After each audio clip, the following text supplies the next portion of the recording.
tetap cinta, yang ku tetap setia untuk selamanya. Sekali lagi sekalian.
Ajarkan kami untuk semakin mencintai Tuhan. Dengan demikian kami kedapatan setia kepada Tuhan. Ampuni ketidaksetiaan kami Tuhan. Puji syukur bahwa firman Tuhan berkata bahwa Engkau tetap setia meskipun kadang kami kurang setia di hadapan Tuhan. Berkati kami dengan firman Tuhan, berkati kami dengan penjaman kudus, dan biarlah apa yang kami lakukan hari ini tidak sia-sia di hadapan Tuhan. Segala yang jahat dari kuasa di udara, kuasa dari neraka, yang akan mengganggu pendengaran kami, yang membuat konsentrasi kami terganggu, kami hancurkan di dalam nama Yesus. Kami semuanya siap untuk diberkati Tuhan. Kami memberikan hati kami, berikan hati yang lembut, supaya dibentuk oleh kebenaran firman Tuhan. Demi nama Yesus saya berdoa. Yang percaya katakan amin. Silakan duduk. Puji Tuhan saudara sekalian, kita berharap bisa tetap setia saudara. Amin. Apapun yang terjadi dalam kehidupan kita, apapun yang terjadi pada pribadi, keluarga, usaha bisnis kita, dan juga dunia yang sedang gempar ini, dan yang kemarin saya posting sosial tentang yang terjadi di Uganda itu, ya masih saja ada, tetapi kita nggak seperti itu saudara. Kalaupun kita menabur harta kita, bukan berarti kita habis-habisan jual, kemudian kita tunggu Yesus datang di suatu tempat. Jadi bahkan malah kepolisian yang datang mengevakuasi yang sepuh-sepuh dan juga yang lansia. Saudara sekalian, kita akan dengan hormat kita kembali berdiri. Sekali kita akan membacakan pengakuan iman GBI kita. Silakan. Setelah aku percaya bahwa, nanti kita sama-sama. Pengakuan iman GBI. Aku percaya bahwa Alkitab adalah firman Allah. Allah yang esa itu Tritunggal adanya. Yesus yang lahir, mati, bangkit, naik ke surga adalah juru selamat, pengantara kita, dan raja di atas segala raja. Manusia berdosa harus bertobat dan beriman agar diampuni, dibenarkan, dilahirkan baru, lalu dibaptis secara selam dan hidup suci. Bahasa roh adalah tanda awal baptisan Roh Kudus. Gereja melakukan perjamuan kudus dan meyakini kesembuhan ilahi. Tuhan Yesus akan datang kembali, ada kebangkitan tubuh, kerajaan 1000 tahun, hukuman kekal dan hidup kekal. Terima kasih, silakan duduk. Kita akan mendengarkan pesan daripada Ketua Umum kita. Silakan.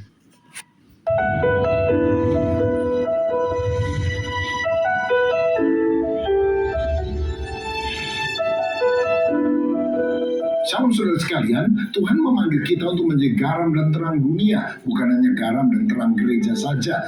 Jadi kita harus menjadi saksi Kristus melalui perbuatan kita, berdampak positif bagi lingkungan.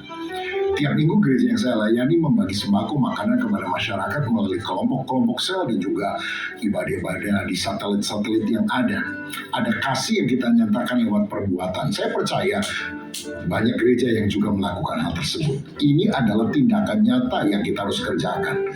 Kita juga bisa menjadi berkat di tempat kerja, marketplace. Ada seorang wanita Kristen bekerja di sebuah perusahaan di bagian pemasaran. Tekanan karena target begitu luar biasa. Persaingan antara karyawan juga terjadi, sehingga suasana kerja menjadi tidak sehat. Ada gosip, intrik, saling menjatuhkan. Tetapi dia memilih untuk menjadi berkat, menjadi pembawa damai. Jadi kalau ada dua tim konflik, dia yang mengambil inisiatif bicara kepada kedua pihak tanpa memihak dan mencari solusi yang adil. Dan dia juga ingatkan semua pihak untuk saling menghormati satu dengan yang lain. Dia juga sering berdoa di rumah untuk rekan-rekan kerjanya, khususnya juga bagi yang belum percaya. Dan akhirnya teman-teman di tempat kerja merasa tenang dan didengarkan pada waktu berbicara dengan dia. Dan dia kemudian dianggap oleh teman-temannya sebagai tempat curhat dan konselor yang bijaksana. Bahkan ketika orang mulai terbuka kepadanya, dia bersaksi tentang Kristus dan mendoakan mereka. Dia membuktikan sebagai seorang anak Tuhan, kita bisa menjadi agen perubahan positif dan berdampak di tempat kerja. Dan yang paling penting, kita harus bersaksi tentang Yesus, satu-satunya jalan keselamatan. Keluarga kami dulu non-Kristen, semuanya penyembah berhala. Orang pertama yang bertobat ibu dari nenek saya. Keluarganya menentang, tapi dia suka cerita tentang Yesus. Ayah saya menjadi orang Kristen nomor 2 di keluarga. Kini kira-kira 150 orang, keluarga dan famili dekat, semuanya menjadi Kristen. Dan banyak di antara kami yang dipanggil menjadi hamba Tuhan dan melayani di berbagai-bagai gereja. Dan kira-kira ada 10.000 orang lebih yang sudah kami menangkan dan dibaptis. Tapi kita nggak bisa sombong. Yang Tuhan pakai dalam keluarga untuk memenangkan keluarga adalah seorang oma tua yang sangat sederhana. Di batu nisannya ada tulisan, Oma yang kekasih, kelompok iman Kristen dalam keluarga kami. Saya menantang saudara, jadilah berkat di tempat kerjamu, jadilah berkat bagi masyarakat di sekitar, dan beritakanlah Injil supaya keluargamu dan orang-orang lain diselamatkan karena mengenal Yesus. Tuhan Yesus memberkati. Tepuk tangan bagi Tuhan. Terus kalian, itu kesaksian daripada Ketua BBB kita. Berawal dari satu orang yang dimenangkan, maka banyak orang keluarga besarnya bertobat dan juga mengenal Kristus. Jadi keluarga latar belakang daripada Pak Rubin Adi itu adalah Buddha atau Hindu begitu sekalian, sebagai orang Chinese, tetapi dimenangkan bagi Kristus, akhirnya memang memenangkan banyak jiwa. Dari pribadi, keluarga kecil, keluarga besar, habis itu menjadi berkat bagi banyak orang. Saya rindu setiap kita seperti itu. Amin, saudara sekalian. Dan hari ini kita akan bicara mengenai memenangkan keluarga bagi Kristus. Kita akan baca sama-sama pembacaan kita di dalam Kisah Para Rasul 16 ayat 19 sampai 34. Kita akan baca sama-sama ya, pelan-pelan saja. Judulnya adalah Kepala Penjara Filipi. Ketika tuan-tuan perempuan itu melihat bahwa harapan mereka akan mendapat penghasilan lenyap, mereka menangkap Paulus dan Silas, lalu menyeret mereka ke pasar untuk menghadap penguasa. Setelah mereka membawa keduanya menghadap pembesar itu, berkatalah mereka, katanya, orang-orang ini mengacau kota-kota ini, karena mereka orang Yahudi. Dan mereka mengajarkan adat istiadat yang kita sebagai orang Rom atau Roma tidak boleh menerimanya atau menurutinya.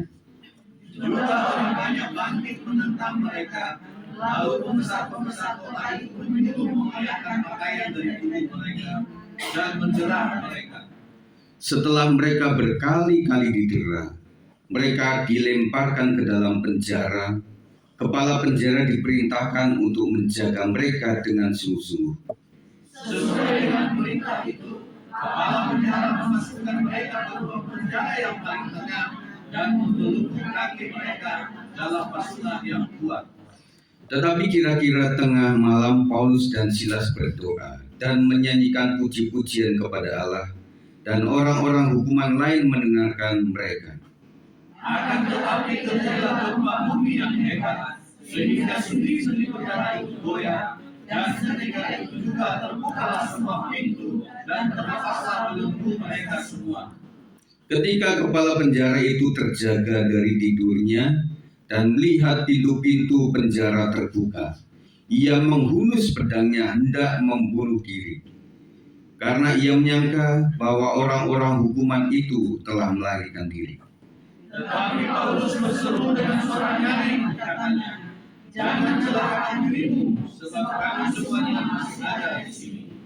Kepala penjara itu menyuruh membawa suluh, lalu berlari masuk, dan dengan gemetar tersungkurlah ia di depan Paulus dan Silas. Ia mengantar mereka keluar sambil berkata, "Tuan, apa yang harus aku perbuat supaya aku selamat?" Jawab mereka, "Percayalah kepada Tuhan Yesus Kristus, dan kau akan selamat, engkau dan seisi rumahmu." Lalu mereka memberitakan firman Tuhan kepadanya dan kepada semua orang yang ada di rumah. Pada jam itu juga kepala penjara itu membawa mereka dan membasuh bilur mereka. Seketika itu juga ia dan keluarganya memberi diri dibaptis. Lalu ia membawa mereka ke rumahnya dan menghidangkan makanan kepada mereka. Dan dia sangat bergembira bahwa dia dan seisi rumahnya telah menjadi percaya kepada Allah. Puji Tuhan. Saudaraku, keluarga adalah tempat pertama yang Tuhan percayakan untuk kita layani. Amin. Amin, saudara sekalian. Jadi ketika anak lahir dalam keluarga kita, secara GBI, yang pertama kita menyerahkan, namanya penyerahan anak kepada gereja. Pendeta atau gembala mendoakan itu, jemaat juga ikut mendoakan itu. Secara GBI, anak kecil tidak dibaptiskan. Saudara tahu alasannya, karena anak kecil itu belum tahu antara baik dan buruk. Betul.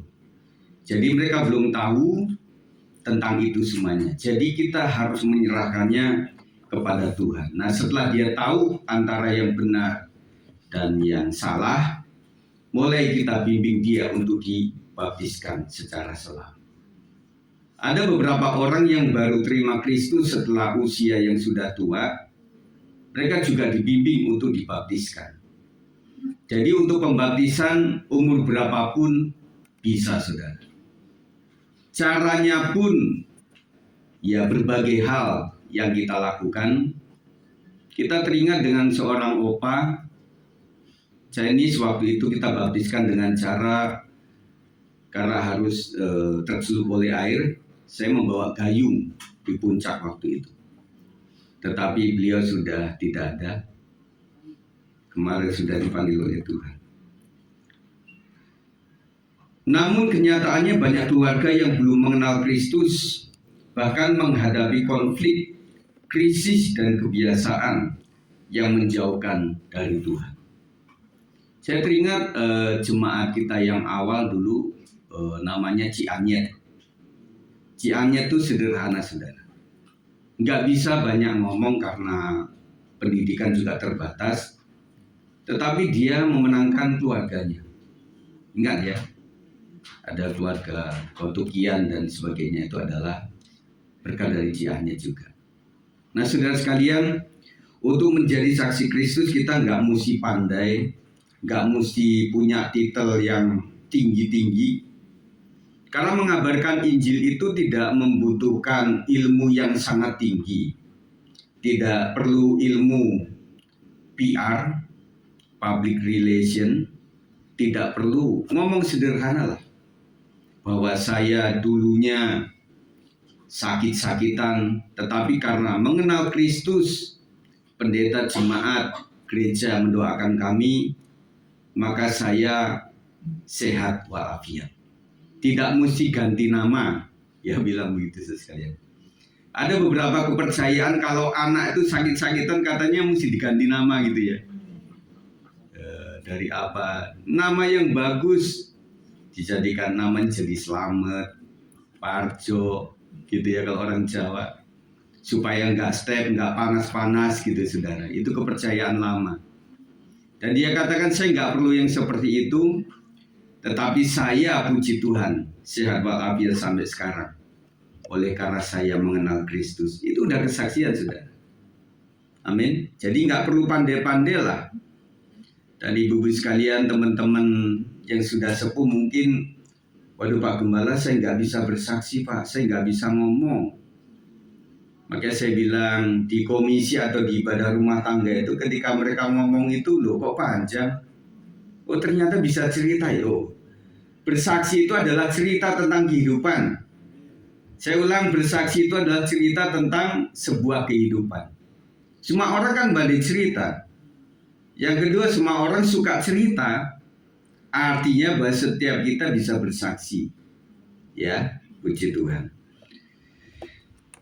Kenyataannya banyak keluarga yang belum mengenal Kristus, bahkan menghadapi konflik, krisis, dan kebiasaan yang menjauhkan dari Tuhan. Saudara bisa angkat tangan keluarga besar saudara yang masih ada yang belum kenal Tuhan, angkat tangan. Saya juga masih ada saudara yang perlu menjadi target kita untuk diselamatkan. Dan untuk buat orang-orang mereka itu kadang-kadang melihat kita memiliki kasih itu dengan cara memberi. Betul ya? Kemarin Ibu Sinta bersaksi tentang keluarganya yang masih non-Kristen itu, mengharapkan belas kasihannya juga itu sebagai tanda bahwa keluarga Pak Bilman, Ibu Sinta betul-betul menjadi Kristen yang baik. Meskipun mereka mendoakannya dengan cara agama mereka ya Bu ya. Mereka mengharapkan kasih belas kasihan itu. Ya nggak apa-apa, dari situ dulu lah. Karena mereka masih mempercayai Kristen baik adalah Kristen yang memberi.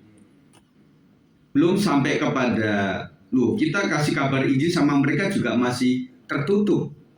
Tetapi ketika mereka sakit kita datang, ketika mereka membutuhkan beras kita kasih, ketika mereka membutuhkan keuangan untuk bayar sekolah anaknya kita beri, itu lebih berdampak saudara. Betul? Jadi itu kita ingin lakukan di dalam keluarga kita supaya keluarga besar kita bisa diselamatkan. Bukan berarti saya sudah Kristen artinya saya sudah kudus, saya anti datang ke keluarga besar. Jangan saudara. Karena kita menjadi garam dan terang dunia ketika kita hadir di dalam keluarga mereka. Setuju? Makanya apapun undangan mereka kita hadirlah. Nah, kemarin ibu saya juga cerita ya Bu ya, ada keponakannya di BSD yang sedang mengikuti pameran, karena dari Jepara pasti pameran ukiran. Datanglah ke sana. Nah itu adalah wujud daripada penerimaan kita sebagai keluarga Kristen kepada keluarga yang lainnya. Kisah kepala penjara Filipi menunjukkan bagaimana Tuhan bekerja menyelamatkan satu keluarga secara ajaib. Bagaimana keluarga kita dapat dimenangkan dalam Kristus? Ada beberapa hal yang akan kita pelajari. Yang pertama, andalkan kuasa doa. Paulus dan Silas tidak mengeluh ketika di penjara. Mereka justru berdoa dan memuji Tuhan. Ini tidak mudah sekali. Waktu orang dalam tekanan kemudian masih bisa memuji Tuhan, menyembah Tuhan, dan juga berdoa kepada Tuhan. Itu wujud mental rohani yang sudah sangat tinggi. Saudara bayangkan ketika saudara masih memiliki masalah, kadang untuk berdoa juga susah. Apalagi mengucap syukur sekali. Apalagi menyembah Tuhan. Dan ada beberapa pelayan yang mengatakan, Pak Sigit, saya jangan melayani dulu lah, lagi banyak masalah. Di dalam tahap tertentu, ya boleh saja. Dalam artian, supaya menjagai hatinya, supaya tidak berdampak kepada jemaat. Betul ya? Jadi jangan sampai dia sedang WL, kemudian murung, kemudian marah-marah lah. Wah ini WL lagi punya masalah ini. Itu yang dijagai. Tetapi kita mesti naik kelas sampai para pelayan menghadapi banyak masalah tetapi dia masih bisa melayani. Itu luar biasa. Amin. Contohnya siapa? Paulus dan Silas. Seberat apakah masalah mereka? Yang pertama, mereka ada dalam penjara. Dan pada saat mereka berdoa memuji Tuhan itu gelap, saudara sekalian. Ya, penjaranya gelap. Makanya pada saat gempa terjadi, kepala penjara itu minta supaya ada suluh, ada obor begitu. Dia hampir bunuh diri, saudara sekalian. Karena dia pikir, saya sebagai kepala penjara, kepala sipil lah begitu ya, saya bertanggung jawab atas tahanan saya. Gempa bumi dan kemudian itu sel-sel itu pada bergerak semuanya, akhirnya pintu terbuka semuanya. Dan indahnya saudara sekalian, dituliskan bahwa mereka berdoa dan memuji Allah itu sampai terdengar ke seluruh penjara. Berarti keras. Saudara sekalian, kita akan mulai mencontoh dua rasul ini. Bagaimana ketika saya menghadapi masalah tetapi masih bisa berdoa. Justru saya katakan waktu kita mendapati masalah, seharusnya banyak doa sama Tuhan. Setuju ya? Tidak ada punya masalah saja kita harus berdoa. Apalagi punya masalah. Di sini ada nggak yang berani angkat tangan bahwa saya tidak punya masalah? Mulai dari gengsi lah, anak-anak muda, kau sebenarnya punya masalah sebenarnya, tetapi kadang-kadang kau juga tidak menyadari bahwa itu masalah. Ya, setiap kita punya masalah, dan orang tua hari-hari ini juga sedang berpikir untuk anak-anak kita ke depan bagaimana. Ya, itu adalah masalah orang tua yang kalian juga harus tahu bahwa kita selalu konsentrasi untuk menjadikan anak-anak muda kita memiliki masa depan yang baik. Tidak semua lulusan sarjana, master, bahkan sampai S3 itu berhasil dengan baik. Tetapi nilainya adalah paling tidak nak, kamu itu harus lebih daripada orang tuamu.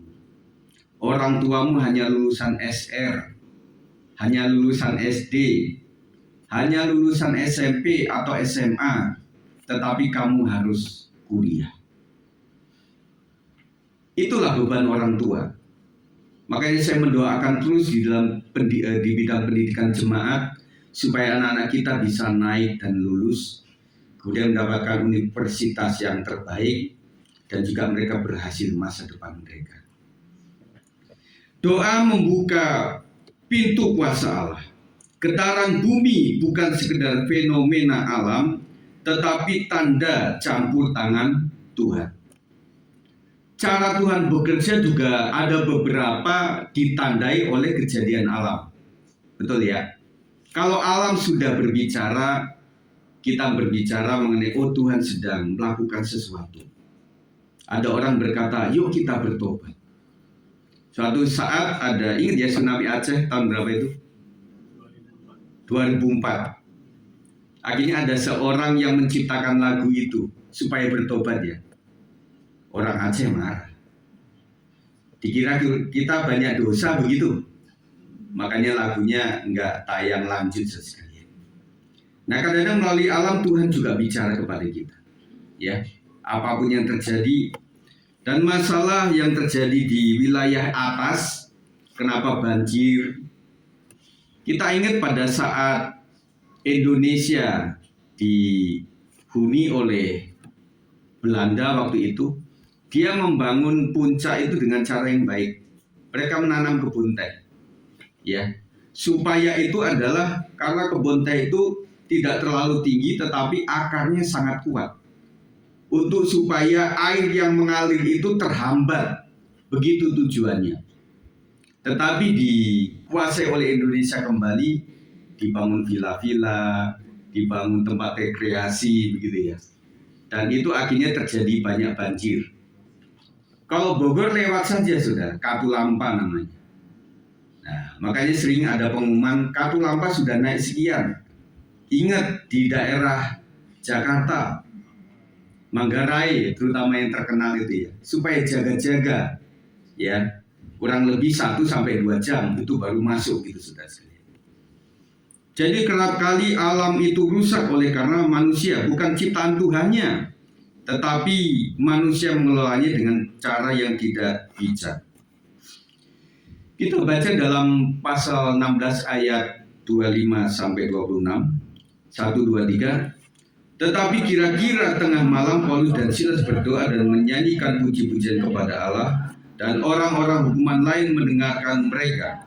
Akan tetapi terjadilah gempa bumi yang hebat, sehingga sendi-sendi penjara itu goyah, dan seketika itu juga terbukalah semua pintu dan terlepaslah belenggu mereka semua.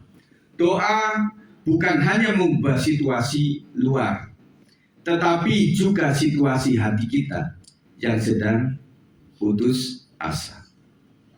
Nanti kan kita akan baca dalam Filipi 4, 6 sampai 7. Dalam keluarga, doa menjadi fondasi kebangkitan rohani. Ya. Dalam keluarga, doa menjadi fondasi kebangkitan rohani. Kebangkitan rohani akan muncul harus diawali dengan doa. Jadi doa adalah kunci di dalam keluarga yang ingin rohaninya sukses. Saya berharap semua jemaat tidak melupakan doa. Mau ya? Yang paling sederhana doa makan. Ya. Jangan-jangan saudara sudah lupa untuk doa makan. Jangan sampai lupa saudara. Nah, kalau saudara misalnya ditraktir sama temen di rumah makan yang ada di luar, mungkin saudara juga malu ya untuk berdoa itu. Zaman dulu ada majalah atau koran. Waktu lagi orang doa kan ditutup begitu ya. Nah setelah itu pelayan datang kaget saudara sekalian.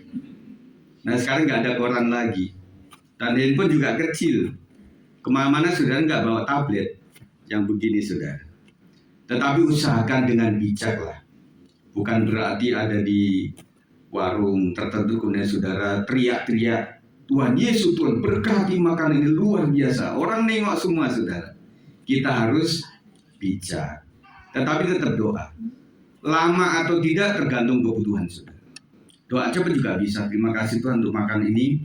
Kami akan terima supaya menjadikan kami sehat dan kuat. Haleluya. Amin. Cukup. Tidak mesti doa syafaat untuk Papua, untuk Timur Timur, untuk apa gitu saudara. Kepanjangan saudara. Nanti lalat malah kemana-mana saudara. Betul ya. Jadi saudara secukupnya saja. Dalam keluarga doa adalah fondasi kebangkitan rohani. Jangan berhenti berdoa sekalipun keadaan tampak tidak berubah. Kita sering mempunyai target begini. Saya doa kalau dalam 1 hari tidak ada perubahan, maka saya akan berhenti berdoa. Ada sebuah kalimat yang indah, berdoalah sampai kapan? Sampai mujizat dinyatakan. Terus berdoa. Udah 10 tahun Pak, saya mendoakan itu. Banyak teman-teman kita yang sudah mendoakan pasangannya itu puluhan tahun. Nah setelah itu setengah bulan sebelum Tuhan panggil, yang didoakan itu baru dia bertobat. Apakah sia-sia? Tidak juga. Bahkan ada doa-doa para nenek dan kakek yang sudah meninggal itu, yang mendoakan cucunya itu, bahkan nenek kakek ini sudah meninggal, baru 10 tahun kemudian doanya terjawab. Pendoa bisa habis nafas di suatu saat tertentu. Tetapi yang mendengar doa kita Tuhan akan meneruskan doa itu waktu kita sudah tidak ada pun. Makanya saudara sekalian, bagi orang tua yang mengira bahwa saudara tidak panjang umur lagi, tetap doakan cucu-cucu saudara.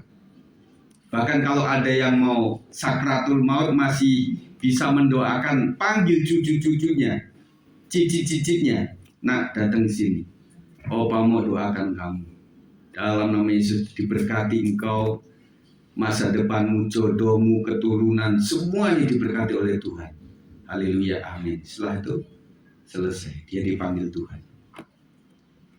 Itu adalah masa yang sangat indah. Artinya doa itu orangnya bisa terbatas waktu, tetapi doanya akan diteruskan oleh Tuhan. Amin. Filipi 4 ayat 6 sampai 7, 1, 2, 3. Janganlah hendaknya kamu khawatir tentang apapun juga, tetapi nyatakanlah dalam segala hal keinginanmu kepada Allah dalam doa dan permohonan dengan ucapan syukur. Damai sejahtera Allah yang melampaui segala akal akan memelihara hati dan pikiranmu dalam Kristus Yesus. Saudara ingat saya pernah membahas ayat ini. Jadi saudara nyatakan segala hal keinginan kita kepada Allah di dalam doa dan kemudian dengan permohonan ucapan syukur. Waktu kita memohon untuk berdoa, jangan lupa untuk bersyukur dulu. Bahkan sebelum itu belum teraih oleh kita. Saudara berdoa gini, terima kasih Tuhan untuk sakit penyakit yang Tuhan izinkan terjadi. Saya percaya Tuhan sanggup menyembuhkan. Amin. Sudah sembuh loh? Belum, saudara. Belum sembuh. Nah, kalau saudara bisa berdoa dan kemudian ada orang di samping saudara yang tidak kenal Tuhan, dia akan ketawa. Ibu, sebentar lagi kan masuk ruang cek medis, kok sudah bersyukur saja udah sembuh. Benar nggak saudara? Saya membayangkan saudara bisa bersaksi dengan cara yang seperti itu. Saudara berdoa aja, terima kasih Tuhan, saya sudah sembuh ini. Bu, emang sudah sembuh? Ke dokter aja belum? Iya, saya orang yang percaya kepada Tuhan Yesus Kristus. Kami itu mengimani bahwa orang benar hidup oleh karena iman. Iman itu adalah sesuatu yang kita percayai meskipun pada saat kita belum raih. Oh gitu ya Bu ya. Asik juga ya Bu. Iya. Makanya sekali-kali datang dong di komsel saya. Oh emang boleh. Saya kan pakai jilbab. Enggak apa-apa. Datang aja, emang ada aturan. Gitu ya. Kita undang saja sekalian. Dan saya pernah katakan ya, kalau undang komsel atau apa itu kadang-kadang masih bertanda bersimbol Kristiani. Waktu saudara ulang tahun saja. Saudara ulang tahun kemudian undang, Bu, datang ke rumah yuk. Enggak mau Itu kan komsel seperti Bapak bilang waktu itu. Oh enggak Bu, saya kan sedang ulang tahun. Ada kue banyak Bu. Kemudian ada tumpeng dan juga di situ ada. Mau datang Bu? Oh mau, kalau itu kalau ulang tahun saya memang suka datang ke orang siapapun, agama apapun gitu ya. Kemudian kita pesen. Tetapi gini ya Bu, karena saya memang undang teman-teman gereja juga, tentunya waktu ulang tahun itu ada doa-doa. Ibu nggak apa-apa ya? Nggak apa-apa lah. Kalau misalnya Ibu setelah kami doa baru datang juga nggak apa-apa gitu ya. Bisa saudara begitu ya. Kalau nggak percaya coba aja. Kalau saudara ulang tahun undang itu teman-teman kita supaya mereka datang gitu ya. Caranya begitu saudara sekalian. Damai sejahtera yang melampaui segala akal akan memelihara hati dan pikiranmu. Yang melampaui segala akal itu artinya di luar kekuatan kemampuan seyogianya manusia. Itu melampaui segala akal. Maksudnya gini, orang biasanya ada damai kalau punya duit banyak. Ada damai kalau everything is okay. Ada damai kalau bumbu-bumbu masak semuanya aman. Kulkas penuh, dagangan laku semuanya. Kemudian anak-anak juga baik-baik, bisa membayar sekolah. Dan sekolahan juga baik-baik, baru ada damai. Itu damai secara manusia. Ya. Tetapi damai yang dari Tuhan adalah ketika keadaan bahkan seperti Paulus dan Silas yang ada di penjara, tetapi bisa berdoa dan menyanyi. Itu berarti damai yang melampaui segala akal manusia. Saya percaya beberapa orang masih bergumul, tetapi masih bisa senyum. Masih bisa ada damai. Itu datang daripada Tuhan. Amin. Hari ini ada yang mikir nggak? Nanti habis ini mau masak apa ya? Nggak ada makanan, di kulkas juga udah habis. Kemudian apakah ada jualan di luar itu? kita mikir seperti itu, saudara. Tetapi saudara jangan mikirin itu dulu ya. Jangan mikirin cabai, garam, dan sebagainya. Tetapi konsentrasi kepada firman Tuhan. Sebentar ya, saya nggak lama, saudara. Kita lanjutkan. Yang kedua adalah beritakan Injil yang berkuasa. Kepala penjara yang ketakutan bertanya, apa yang harus aku berbuat supaya aku selamat? Jawabnya sederhana, tetapi penuh kuasa. Percayalah kepada Tuhan Yesus Kristus, dan kau akan selamat, engkau dan seisi rumahmu. Saudara, jawaban yang nggak tahu, menurut saudara berpikir nggak ini kayak nggak nyambung jawabannya? Kepala penjara itu bertanya, apa yang harus aku berbuat supaya aku selamat? Selamat dalam hal apa? Sebagai kepala penjara Filipi, kalau terjadi gempa terus kemudian semua narapidana kabur, maka dia akan bertanggung jawab. Itu ya penafsiran pribadi saya, bukan dari mana saja, saudara sekalian. Saya berpikir seperti itu, supaya dia selamat daripada hukuman yang akan menimpa dirinya. Tetapi namanya seorang penginjil, saudara sekalian, dia nggak mau yang baju merah lolos gitu sih, kayak zaman Dono Kasino Indro, saudara. Jadi dia bilang ini adalah kesempatan. Dia sedang bicara tentang bagaimana supaya selamat secara tubuh, tetapi langsung dialihkan. Percayalah kepada Tuhan Yesus Kristus, dan kau akan selamat, kau dan seisi rumah. Ia mengantar mereka keluar sambil berkata, Tuhan, Tuhan, apakah yang harus aku perbuat supaya aku selamat? Jawab mereka, percayalah kepada Tuhan Yesus Kristus, dan kau akan selamat, kau dan seisi rumahmu. Lalu mereka memberitakan firman Tuhan kepadanya dan kepada semua orang yang ada di rumahnya. Injil adalah kabar baik dan kekuatan Allah yang menjawab kebutuhan terdalam manusia.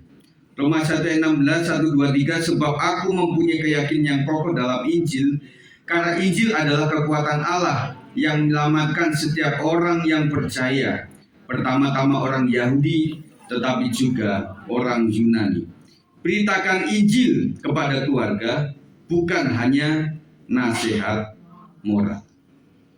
Ini saya agak pelan, ini agak penting, saudara. Ada orang beragama, akhirnya dia memberikan nasihat secara moral. Yang namanya bidang studi moral itu di semua agama pasti baik. Ya, semua agama mengajarkan sebuah kebaikan. Dan kalau secara moral saja kita nasihati mereka baca buku juga bisa.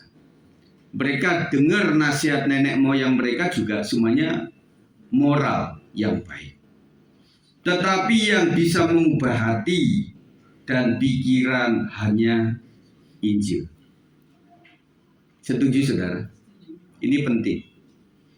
Jadi para orang tua mengajarkan nasihat budi pekerti, dan juga bidang studi budi pekerti zaman dulu ada itu lumayan bisa mengubah pola pikir, tetapi sampai kepada tubuh dan jiwa saja. Tetapi rohnya belum sampai ke situ. Tetapi hanya Injil yang bisa mengubah hati dan pikiran seseorang. Karena firman Tuhan yang berjalan di atasnya. Karena Roh Kudus yang membentuk seseorang. Makanya doa dan juga mengabarkan Injil adalah kebutuhan yang sangat mendesak. Ya, itu yang bisa mengubahkan seseorang. Tetapi sebelum kita mengubah orang lain, kita harus berubah dulu. Sebelum menjadi guru Injil bagi orang lain, milikilah pengalaman dengan Tuhan. Ketika engkau sudah lulus menghadapi sakit penyakit, saudara sembuh, saudara bisa menjadi guru buat yang lain. Ketika saudara sudah lulus menghadapi ekonomi keuangan yang sudah berantakan, sudah main bisnis juga salah, dan ketika saudara sudah diangkat oleh Tuhan, saudara bisa menjadi saksi dan menjadi guru buat orang lain. Karena kita sudah sekolah kehidupan itu. Jadi hari-hari kita sedang sekolah, dengan bidang studi kita tentang kecemasan, bidang studi kita tentang kekhawatiran, bidang studi kita dalam keadaan waktu kita nggak punya uang, waktu usaha kita mulai terpuruk, dan waktu bisnis kita mulai tidak ada pelanggan. Dan kita juga bertanya, kenapa Tuhan izinkan seperti itu? Supaya ketika kita menghadapi orang yang melewati masa-masa sulit seperti itu, kita bisa menjadi guru untuk mereka. Itu saudara. Tetapi kalau saudara pengen menjadi murid terus, ya sudah, nggak usah banyak pengalaman lah. Saudara menjadi jemaat yang setia sudah cukup, habis itu masuk surga kan enak. Tetapi kalau saudara ingin dipilih oleh Tuhan, saudara akan mengalami gojlokan pengalaman yang luar biasa bersama Tuhan. Makanya tidak banyak orang yang bisa menjadi guru rohani buat orang lain. Karena harus mengalami dulu, saudara. Dan saudara, kita juga mendoakan banyak hamba-hamba Tuhan yang belakang juga mendapati ada sakit penyakit, saudara. Ada ketua sinode, ada seorang pendeta, seorang gembala. Dan kita bertanya, kenapa ya Tuhan izinkan mereka mengalami seperti itu? Saudara tahu jawabannya. Supaya mereka bisa bersaksi tentang bagaimana Tuhan menyertai mereka secara luar biasa, sehingga menjadi berkat bagi orang lain. Saudara mau jadi berkat bagi orang lain, harus kuliah dulu, kuliah kehidupan, saudara. Dan itu enggak mudah, saudara. Tetapi janji penyertaan Tuhan selalu ada, saudara. Meskipun hidup sulit, bukan berarti enggak bisa. Bisa kok kita lakoni, karena Tuhan yang memberikan kekuatan. Yang ketiga, yang terakhir, tuntun pada keputusan yang nyata. Kepala penjara segera bertindak. Ia bukan hanya sendiri tetapi dengan seluruh keluarganya percaya dan dibaptis. Pada jam itu, Kisah Rasul 16 ayat 33, pada jam itu juga kepala penjara itu membawa mereka dan membasuh bilur mereka. Seketika itu juga ia dan keluarganya memberi diri dibaptis. Saudara, Paulus dan Silas itu ternyata memang mengalami bilur-bilur, luka-luka, saudara. Kemudian sang kepala penjara Filipi membawa dia ke rumahnya, kemudian dia olesin dengan obat, ya, yang kira-kira dia bersihkan itu bilur-bilurnya, luka-lukanya. Setelah itu, seketika itu juga ia dan keluarganya memberi diri untuk dibaptiskan. Ada orang bertanya, kenapa Pak nggak ada bimbingan prabaptisan? Termasuk sida-sida Ethiopia, saudara sekalian. Lihat air, langsung dibaptiskan. Ada beberapa hal yang dilakukan oleh para penginjil. Mereka cari momen yang tepat. Artinya dia sedang mau membuka hati untuk Kristus. Ya sudah, kita baptiskan saja. Tetapi buat jemaat GBS 56, kita masih punya waktu untuk bimbingan. Dibimbing dulu, saudara. Jadi bimbingan prabaptisan nggak lama. 1 kali pertemuan juga cukup. Karena intinya mereka sadar dosa mereka. Mereka mengakui dosa mereka. Yang ketiga, terima Kristus sebagai Tuhan dan Juru Selamat. Sebagai tandanya, ikrarnya, dibaptiskan. Cuma itu saja, saudara sekalian. Karena saya penting berbicara kepada saudara sekalian, intinya adalah setelah dibaptiskan itu bagaimana kehidupannya bersama Tuhan. Termasuk bimbingan pranikah. Perlu diadakan, tetapi intinya yang paling penting pasca menikah itu akan banyak hal yang terjadi pada keluarga muda. Itu yang harus mendapatkan bimbingan. Kalau ada mestinya bimbingan purna nikah, saudara. Purna baptisan juga ada. Termasuk kepada penghiburan kepada keluarga yang sedang berduka. Menurut saudara bagaimana? Lebih penting mana? Artinya nilai kepentingannya ketika si keluarga yang ditinggalkan itu pasca sudah penguburan, sudah penghiburan. Waktu penghiburan masih banyak yang datang, masih banyak yang kasih nasihat penghiburan. Tetapi setelah itu seminggu masih ada keluarga-keluarga yang masih ada di keluarga itu, di rumah maksud saya. Tetapi setelah sebulan mereka tinggal sendiri. Betul ya? Jadi saat mana mereka membutuhkan kita care sama mereka? Setelah ibadah penghiburan selesai. Makanya penting sekali jemaat yang dikasih oleh Tuhan, bahwa setelahnya itu penting untuk digembalakan. Ya, kita sadari itu sudah sekali. Iman yang sejati akan selalu diikuti dengan langkah yang nyata. Setuju? Iman yang sejati akan selalu diikuti dengan langkah yang nyata. Yakobus 2 ayat 17 mengatakan demikian juga halnya dengan iman.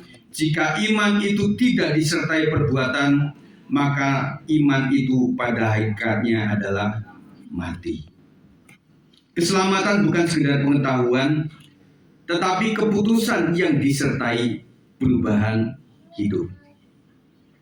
Nah, di hal ini saudara sekalian saya setuju ketika seseorang percaya bahwa saya belajar di dalam Roh Kudus.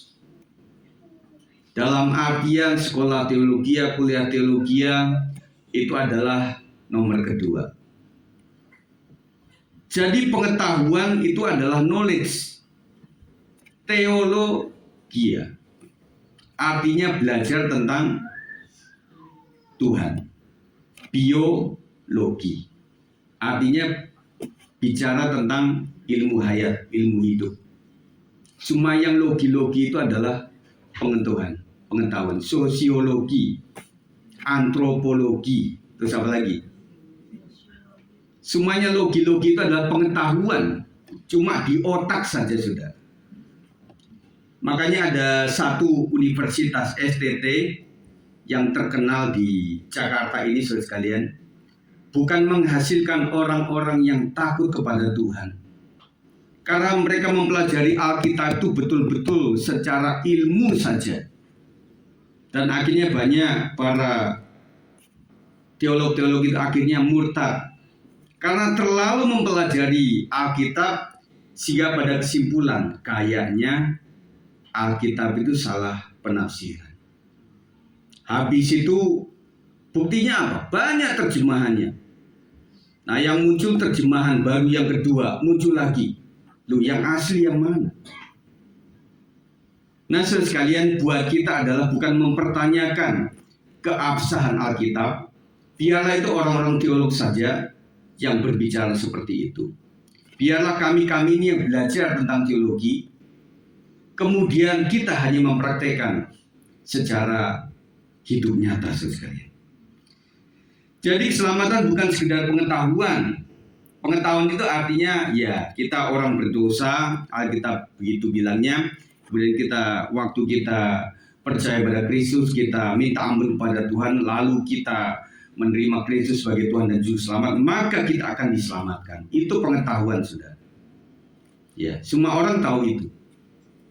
Tetapi keputusan yang disertai perubahan hidup itu yang penting, saudara sekalian. Jadi marilah kita menjadi orang-orang yang tidak cuma berteori tentang Alkitab, tetapi menjadi orang yang mempraktekkan firman Tuhan. Mari para pemain musik. Sebagai kesimpulan saudara sekalian, mari yang pertama andalkan kuasa doa.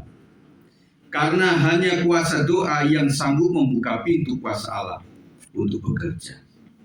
Kita harus banyak doa, saudara. Saya ulangi, kita harus banyak berdoa kepada Tuhan. Apalagi saat-saat menghadapi begitu banyaknya masalah kehidupan kita, kita harus berdoa. Ada doa pribadi, ada doa untuk keluarga, ada doa untuk usaha, untuk pendidikan, untuk masa depan. Kita semuanya membutuhkan doa. Tetapi kita juga membutuhkan pengetahuan yang betul-betul bisa diandalkan. Jadi ada 2 penerapan. Jangan sia-siakan kita kuliah. Kita udah lulus dan tidak terpakai. Pakailah ilmu ekonomi. Pakailah ilmu hukum. Pakailah ilmu psikologi. Pakailah ilmu medis untuk digunakan secara bijak. Tetapi di luar itu tetap andalkan doa. Tetap andalkan Tuhan. Orang-orang yang berhasil menjadi hamba Tuhan adalah orang yang memang getol berdoa. Mereka adalah orang-orang pilihan Tuhan. Tidak ada orang yang menyukai doa. Tidak ada yang hobinya itu menuliskan kesukaannya adalah berdoa. Jarang sekali. Karena doa itu adalah perjuangan. Dari rasa kantuk. Betul ya? Doa kita begitu luar biasa. Anak-anak kita yang memang suka dengan gadget itu saudara perhatikan, siapapun itu anak-anak Gen Z, mereka di gadget itu bisa sampai 5 sampai 7 jam. Waktu gadget mati baterainya, apa yang mereka terjadi pada mereka? Langsung tidur. Kenapa? Sesungguhnya mereka itu udah capek sebenarnya. Tetapi yang namanya daya gadget itu menjadi adrenalin tertentu saudara, yang membuat mereka betah scroll begitu ya sampai habis. Kalau zaman dulu misalnya merek Nokia itu ya 1 jam habis baterainya. Nah sekarang smartphone itu ada yang sampai 7.000 mAh saudara. Itu sampai kita capek melotot juga. Nah baterai besar tentunya lebih berat lagi saudara. Dan model iOS sekarang sudah ada OS yang terbaru itu, meskipun baterainya kecil tetapi awet saudara. Nah buat saudara awet ya lumayan untuk live Facebook itu bisa lama gitu ya. Buat anak-anak muda juga begitu, apalagi gamers ya. Siapa yang suka gamers? Anak-anak profesi juga beberapa yang suka gamers. Bisa, dan membutuhkan baterai yang lama saudara. Artinya kita itu bisa terpacu oleh karena ada adrenalin. Anak-anak bisa 7 jam, 5 jam, coba suruh doa. Terima kasih Tuhan. Mah ngantuk mah. Baru belum 5 menit sudah ngantuk. Artinya apa? Wah, kita ini memang adrenalin rohaninya masih kecil saudara. Zaman dulu masih ada doa semalam suntuk. Namanya aja semalam suntuk saudara. Suntuk banget. Dari jam 9 sampai jam 4 pagi saudara. Nenek moyang kita masih bisa waktu itu saudara. Tetapi hari-hari kita hari ini kayaknya nggak bisa deh. Ya, makanya Zoom saya buat kadang 45 menit. Itu juga sudah. Karena tutup kamera, ya memang lumayan tutup kamera itu datanya nggak banyak saudara.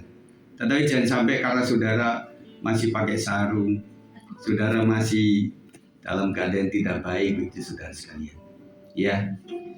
Jadi andalkan kuasa doa. Yang kedua, beritakan Injil yang berkuasa. Yang bisa mengubah hati adalah Injil, bukan sekedar nasihat moral. Dan yang terakhir, tuntun sampai seseorang keluarga kita memberikan keputusan yang nyata untuk mengikut Kristus. Saya tahu beberapa orang yang memiliki hasrat untuk penginjilan, ngomong apapun larinya kepada Kristus, jiwa-jiwa. Betul ya? Kalau saudara bukan seorang penginjil, sedang bicara tentang Injil, larinya kepada cabai yang lagi naik, BBM yang lagi naik, sel yang mau tutup, begitu saudara. Itu bedanya saudara, karena jiwa-jiwa itu adalah milik target bagi orang yang betul-betul dipanggil untuk menjadi penginjil. Mari saudara, supaya keluarga besar kita dimenangkan bagi Kristus, andalkan kuasa doa. Beritakan Injil itu lebih daripada saran moral, dan kemudian tuntun mereka sampai memiliki keputusan untuk memberikan hidupnya kepada Tuhan.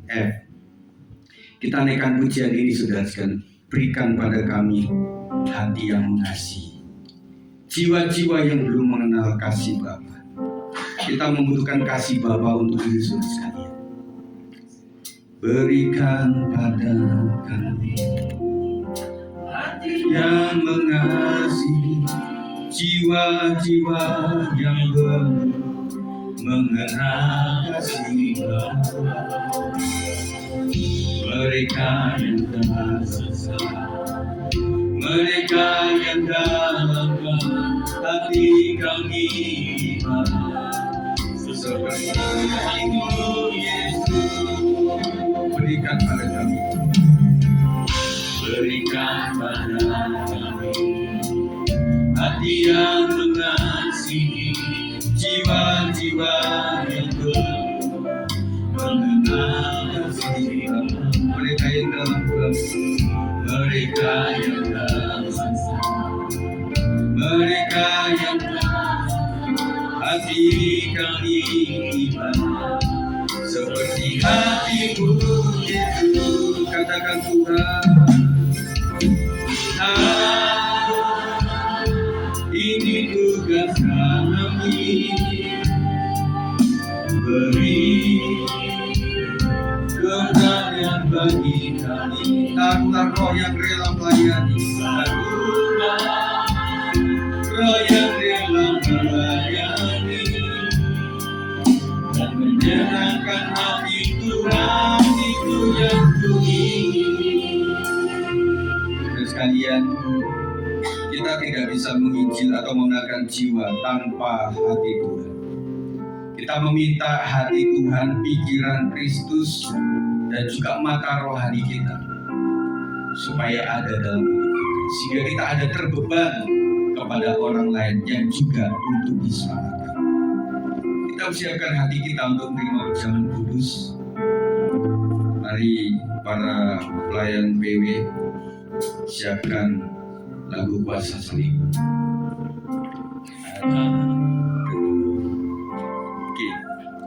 Ada yang mari para pelayan anugerahmu tercurah,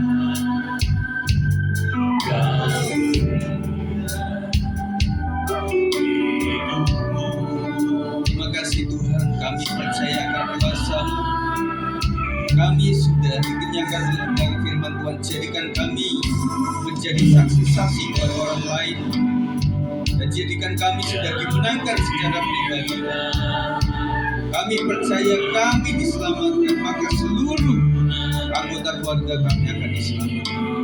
Berkati perjamuan kudus ini untuk menjadi kekuatan batin dan rohani setiap jemaat. Berkati Pak Firman, berkati Pak melayani dan menjadi berkat bagi mereka. Terima kasih, kami siap terimanya.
membacakan peringatan buat kita sebelum kita berdiri. Dalam 1 Korintus 11 ayat 27 sampai 30. Jadi barang siapa dengan cara yang tidak layak makan roti atau minum cawan Tuhan, ia berdosa terhadap tubuh dan darah Tuhan. Karena itu hendaklah tiap-tiap orang menguji dirinya sendiri, dan baru sesudah itu ia makan roti dan minum dari cawan itu. Karena barang siapa makan dan minum tanpa mengakui tubuh Tuhan, ia mendatangkan hukuman atas dirinya. Sebab itu banyak di antara kaum yang lemah dan sakit, dan tidak sedikit yang meninggal. Mari saudara, dalam waktu yang singkat kita memohon ampun kepada Tuhan. Ampuni setiap kami Tuhan, pikiran, perkataan, dan perbuatan yang tidak berkenan di mata Tuhan. Ampuni kami, layakkan kami untuk menerima perjamuan kudus, supaya perjamuan kudus itu boleh menjadi berkat dan bukan menjadikan kutuk. Terima kasih Tuhan, kami siap untuk melakukannya di dalam nama Yesus Kristus. Haleluya. Mari kita bangkit berdiri. Firman Tuhan mengatakan, kita siapkan roti, sebab apa yang telah kuteruskan kepadamu telah aku terima dari Tuhan, yaitu bahwa Tuhan Yesus pada malam waktu ia diserahkan, mengambil roti, dan sesudah itu ia mengucap syukur atasnya, ia memecah-mecahkannya dan berkata, inilah tubuhku yang diserahkan bagi kamu, perbuatlah ini menjadi peringatan akan aku. Mari makan bersama-sama.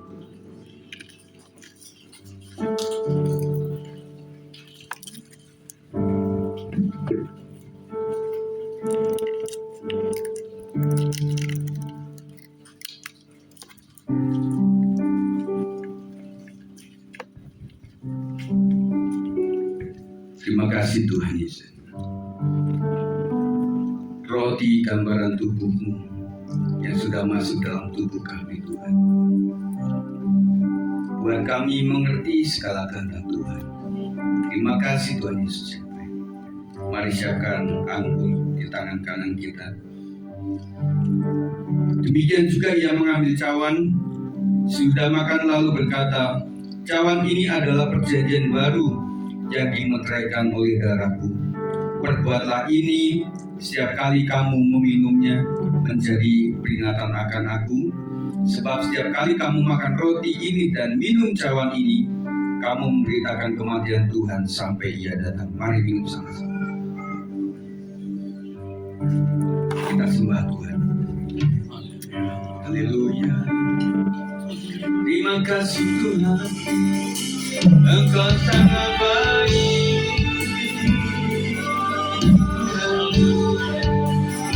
Kau telah sembuhkan sakit kami Tuhan. Terima kasih untuk pekerjaan usaha yang Tuhan beri. Terima kasih untuk anak cucu dan menantu yang Tuhan berkati. Kami percaya semua datang dari Tuhan.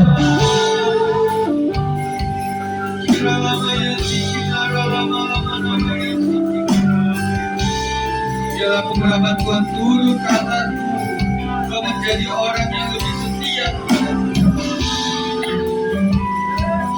Kiranya sekarang namanya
Kami bangga memiliki Allah yang hebat seperti-Mu.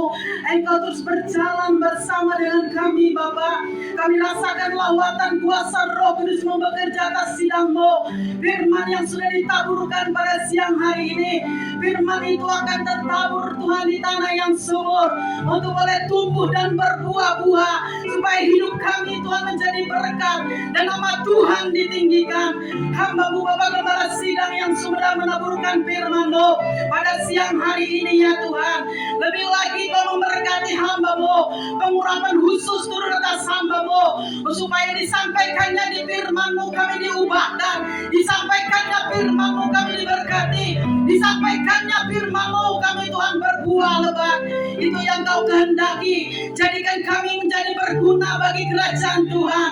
Firman-Mu pada hari ini mengajar kami untuk kami memiliki hati yang berbelas kasihan untuk keselamatan jiwa-jiwa, karena Kau turun dari surga untuk keselamatan jiwa-jiwa yang terhilang. Berikan kami hati yang mengasihi, hati yang peduli Tuhan. Biar berikan kami hati Tuhan, hati yang benar-benar berbelas kasihan untuk keselamatan jiwa-jiwa. Sidang-Mu berdiri di atas batu karang yang teguh, dan alam maut tidak dapat mencamanya. Engkau akan terus bekerja atas sidang-Mu ini ya Tuhan. Kerjakanlah sidang-Mu ini Tuhan, karena Engkau ada di sini Bapa, dalam nama Yesus. Melalui hamba-Mu Bapak Gembala Sidang, Engkau terus berbicara ya Tuhan. Sampaikanlah isi hati-Mu bagi kami, supaya seluruh kami umat-Mu ya Tuhan, yang sudah terhisap dalam sidang-Mu ini, kami berubah, diperbaharui oleh kebenaran firman Tuhan, untuk kami menjadi terang dan garam ya Tuhan bagi dunia ini. Terima kasih Tuhan Yesus. Kami bersyukur Kau pada hari ini. Kami semeja dengan Tuhan. Tubuh dan darah-Mu menyatu kepada tubuh kami Tuhan, menjadi kesatuan ilahi, supaya karakter Kristus ada pada kami, dan sebagaimana Kristus hidup, kami pun hidup ya Tuhan. Terima kasih Tuhan Yesus. Engkau melayakkan kami semeja dengan Tuhan.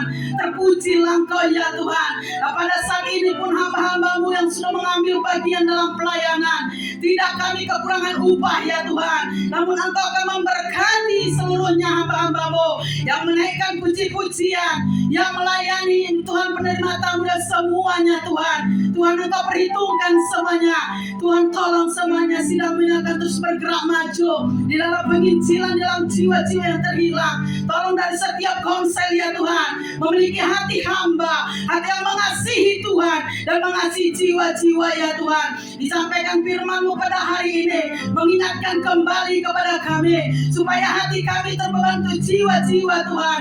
Tolong ajar kami, berikan kami hati-Mu Bapa, dalam nama Yesus. Terima kasih Tuhan Yesus.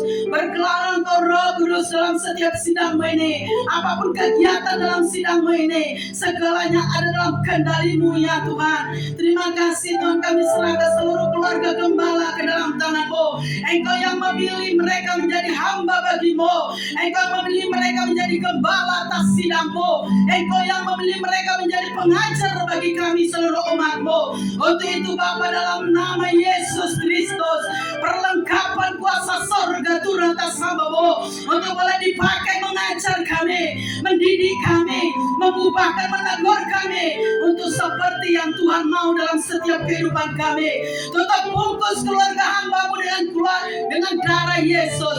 Keluar masuk mereka diberkati oleh Tuhan.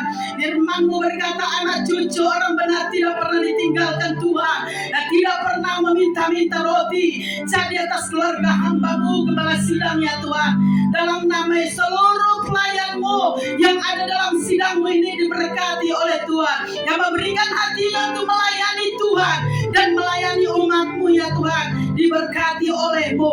Dan kami pun seluruh sidang jemaat-Mu yang hari ini sudah mendengarkan firman-Mu, kami benar-benar diajar, dididik terus ya Tuhan, supaya kami lebih pintar memiliki pengetahuan surga tentang firman Allah yang berkuasa mengubahkan, tentang firman Allah yang mengubahkan kami, untuk kami terus berjalan di dalam koridor Tuhan.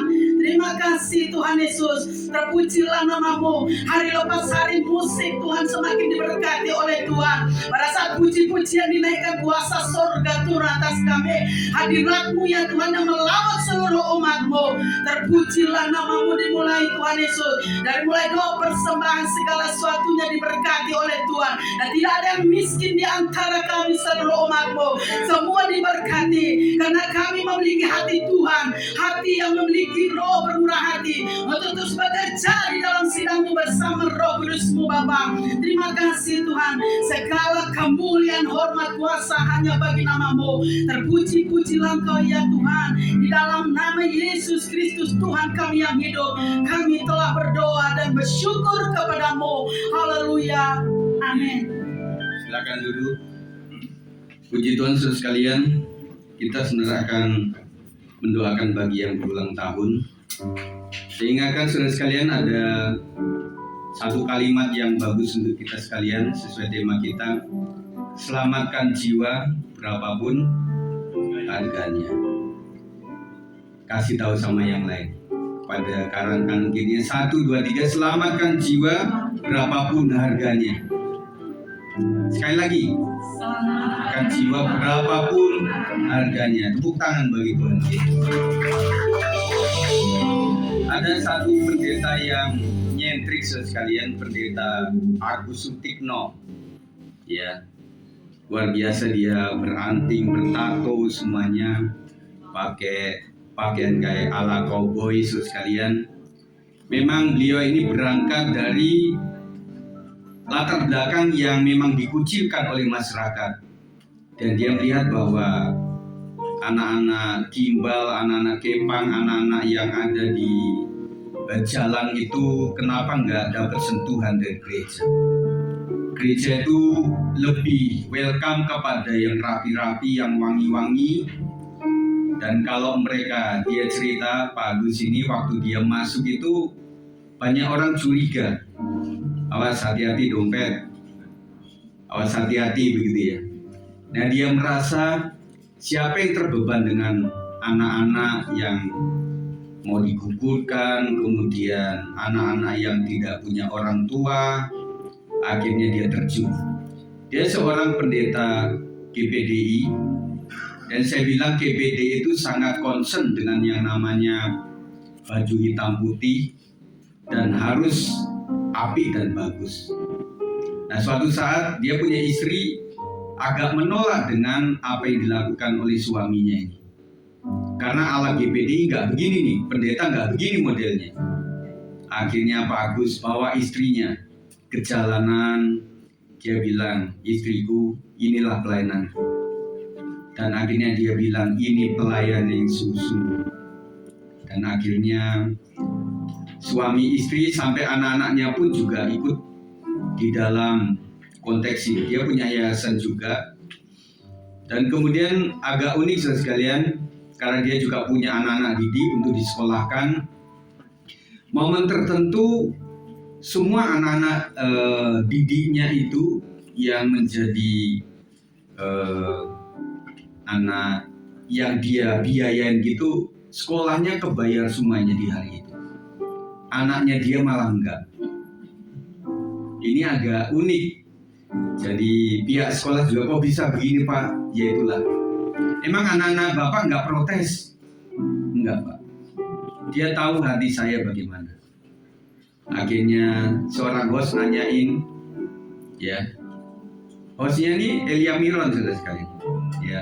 Dia tanya Pak Agus, pasti Bapak punya kan anak-anak yang Bapak sekolahkan kemudian ada di luar kota yang berhasil. Adakah pesan buat mereka? Pak Agus bilang nggak ada pesan sama mereka. Saya tahu mereka jadi orang sekarang dan mereka tahu persis hati saya. Cukup dengan itu, dengan buah kesaksian saudara. Ya, jadi saya berbicara tentang konteks penginjilan saudara sekalian. Bagaimana seorang bisa memenangkan warga-warga yang dikucilkan oleh gereja kalau tidak seperti mereka, ya. Tetapi ceritanya dia sudah bertato sejak awal sebelum bertobat, saudara. Jangan gara-gara mau menjangkau kemudian orang-orang bertato demi menjangkau mereka. malah nggak benar itu sekali.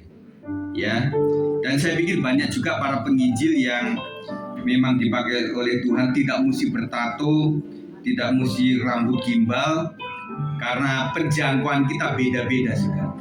Ya, nah puji Tuhan kita akan panggil teman-teman kita yang berulang tahun di bulan September. Ya, ada Saudari Michelle, Ibu Nora, ada Saudari Kisia, ada Saudari Rika, ada Pak Saprudin, ada Pak Juan Siombing, ada dua nih, ada Marojahan Siombing, Ibu Santi Londok. Silakan maju ke depan. Kita nyanyikan pujian ini ya. Sehat badannya, kuat imannya di dalam Tuhan, di dalam Tuhan, di dalam Tuhan. Happy birthday to you, happy birthday to you, happy birthday, happy birthday, happy saya akan mendoakan, habis itu nanti Iqbal akan kasih bingkisan ya. Tuhan Yesus mendoakan Mama Dom ke dalam tangan Tuhan. Berkati anak-Mu ini Tuhan, bagaimana dia mencintai Tuhan dengan cara dia. Kau tahu segala apa yang diusahakan hari-hari ini untuk suami dan juga anaknya. Dan Tuhan akan memberkati engkau dengan hati yang baik, hati yang takut kepada Tuhan, dan biarlah tubuh jiwa rohmu akan diberkati oleh Tuhan. Haleluya. Akan Ribka dalam tangan Tuhan. Kiranya Ribka menjadi anak yang baik sesuai dengan keinginan orang tuanya, dan kau rela berkorban untuk menjadi seorang pribadi, dan apapun masalah yang kau hadapi Tuhan akan berkati engkau supaya kau kuat iman di tengah-tengah teman-temanmu yang belum beriman kepada Tuhan Yesus Kristus. Kau tetap teguh berdiri di dalam kekuatan iman kepada Tuhan Yesus Kristus. Kau diberkati pekerjaan maupun pendidikan selanjutnya, Tuhan akan memberkati engkau secara luar biasa. Haleluya. Serahkan Pak Sab dalam tangan Tuhan. Kau tahu Tuhan bagaimana anakmu ini rela berkorban, dan juga berikan kekuatan yang harus mendampingi seorang ibu supaya tetap kuat, tetap bahagia di dalam kebosanan, kejenuhan apapun. Kiranya Tuhan akan memberikan semangat, damai sejahtera yang melampaui segala akal manusia menyertai engkau senantiasa. Engkau menjadi berkat bagi istri dan juga anak-anakmu yang luar biasa. Mereka sudah mulai tampil dalam pekerjaan Tuhan. Engkau akan memberkati ya Tuhan Pak Sab, tubuh jiwa rohnya aman dalam lindungan Tuhan. Demi nama Yesus saya sudah berdoa. Akan Bibi Nora dalam tangan Tuhan. Terima kasih Tuhan, Bibi Nora sudah menjadi anakmu yang setia dan luar biasa pengorbanannya. Luar biasa Tuhan mendengarkan setiap doa-doanya untuk anak-anaknya. Tuhan berkati Bibi Nora, tubuh jiwa rohnya, pikirannya, perkataannya diberkati dan dikendalikan oleh Tuhan sendiri. Kiranya Kau menjadi berkat bagi dirimu dan juga bagi keluargamu. Dalam nama Yesus yang sudah berdoa. Serahkan Pak Siombing dalam tangan Tuhan. Di usianya yang sudah tidak muda lagi, Tuhan peliharakan sampai hari ini. Ini merupakan keajaiban daripada Tuhan. Berikan hati yang takut dan lekat kepada Tuhan. Apapun aktivitas hariannya, Tuhan akan lindungi supaya aman dalam kehendak dan juga perlindungan Tuhan. Sekarang roh jahat akan mengganggu, yang akan mengganggu dalam bentuk apapun, dihancurkan dalam nama Yesus Kristus, sehingga Pak Siombing tetap ada dalam penyertaan Tuhan. Demi nama Yesus saya sudah berdoa. Haleluya. Akan misal dalam tangan Tuhan. Terima kasih Tuhan, anakmu sudah melayani dan begitu setianya menjadi pemimpin di antara teman-temannya, dan berkati masa depannya Tuhan, pekerjaannya, jodoh akan berkati, dan masa depannya, dan juga memberkati keluarganya, orang tuanya Tuhan, dan juga adik-adiknya yang juga sudah melayani pekerjaan Tuhan. Luar biasa, apa yang dikorbankan tidak akan pernah sia-sia. Dan berkati engkau dengan tetap tubuh yang sehat, hati yang bahagia menjadi berkat bagi banyak orang. Ya, berkat Tuhan limpah atasmu di nama Yesus. Haleluya, amin. Selamat ulang tahun ya, Tuhan berkati, Tuhan berkati, Tuhan berkati ya, Tuhan berkati.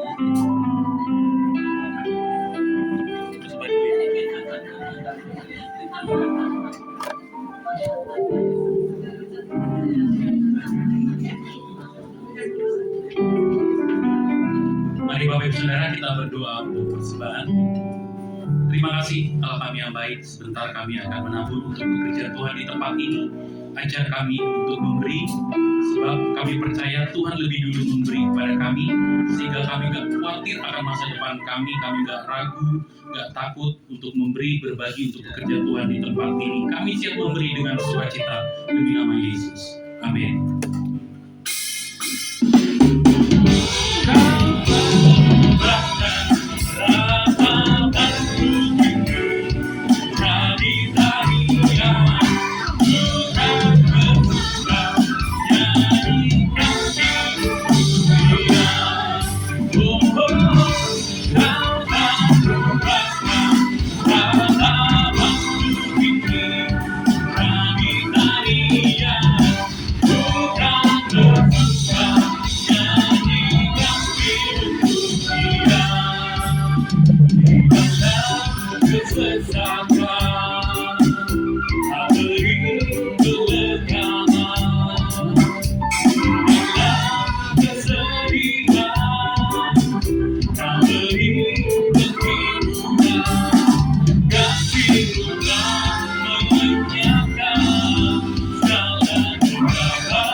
Saya persilakan buat kaum pria.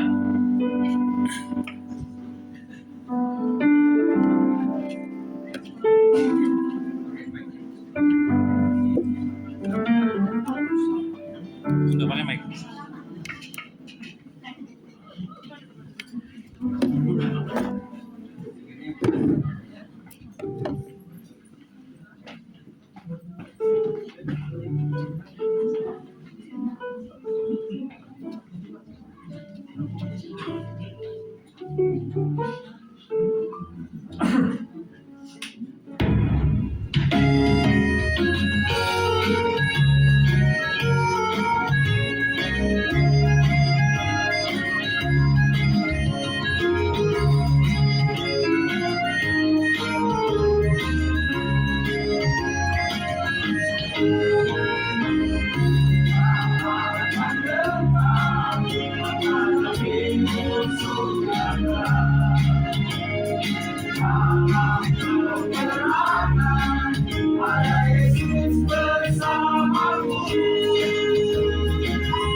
Akan gentar menghadapi musuh yang berat. Dalam peperangan ada Yesus bersamaku. Di medan pertempuran aku merasa tenang. Karena Yesus denganku. Bila Allah ada di pihak kita, siapa yang melawan kita? Yesus menghadapku, tentaraku, pelindungku, yang penolongku. Yesus menghadapku, perisaiku, pembelaanku, yang gunung batu. Yesus menghadapku, perisaiku, pembelaanku, yang gunung batu.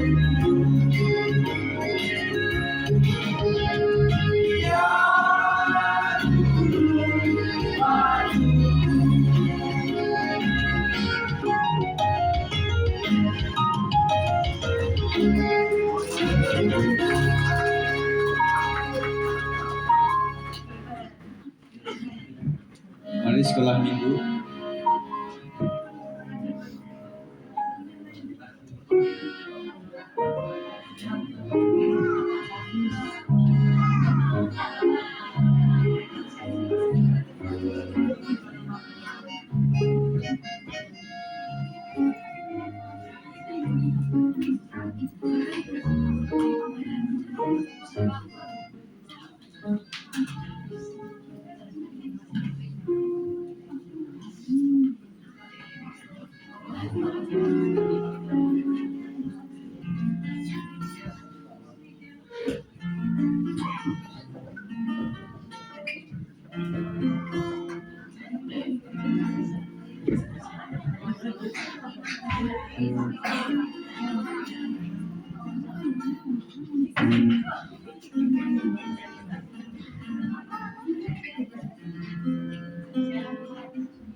Jumlahnya di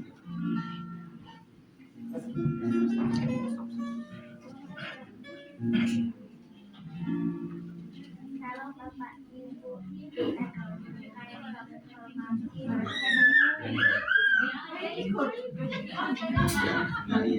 Halo Bapak Ibu dan kakak-kakak yang kami hormati, kami dari Sekolah Minggu ingin persembahan pujian untuk mencari dana Natal. Terima kasih, Tuhan Yesus memberkati.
Tepuk tangan sekali lagi buat anak kita yang Tuhan Indonesia.